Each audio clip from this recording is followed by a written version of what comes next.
IPL 2025 సీజన్లో భాగంగా Gujarat Titans తో జరిగిన మ్యాచ్ సందర్భంగా ఆర్సీబీ స్టార్ ఆటగాడు విరాట్ కోహ్లీ గాయపడ్డాడు. ఇన్నింగ్స్ ను 12వ ఓవర్లో ఫీల్డింగ్ చేస్తూ ఉండగా బౌండరీని ఆపే క్రమంలో విరాట్ చేతి బొటన వేలికి గాయమైంది. దీంతో గ్రౌండ్ లోనే నొప్పితో విరాట్ విరవెల్లాడిపోయాడు.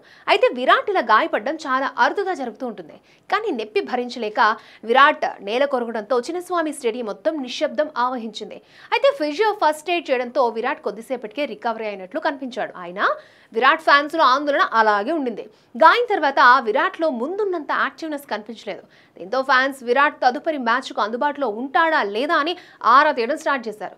ఈ క్రమంలో విరాట్ గాయంపై ఆర్సీబీ ప్రధాన కోచ్ యాండీ ఫ్లవర్ సానుకూల అప్డేట్ ఇవ్వడంతో అంతా ఊపిరి పీల్చుకున్నారు.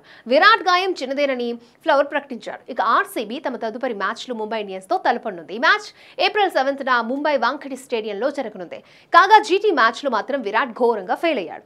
6 బంతుల్లో ఒక బౌండరీ సాయంతో 7 పరుగులు మాత్రమే చేసి అర్షద్ ఖాన్ బౌలింగ్ లో అవుట్ అయ్యాడు. విరాట్ వికెట్ పడిన తర్వాత ఆర్సీబీ టాప్ ఆర్డర్ అంతా పెవిలియన్ కి క్యూ కట్టింది. అందువల్ల నిర్ణీత 20 ఓవర్లలో 8 వికెట్లకు 169 పరుగులు చేసింది. అనంతరం గుజరాత్ టైటాన్స్ 17.2 ఓవర్లలో 2 వికెట్లకు 170 పరుగులు చేసి సునాయాస విజయాన్ని అందుకుంది.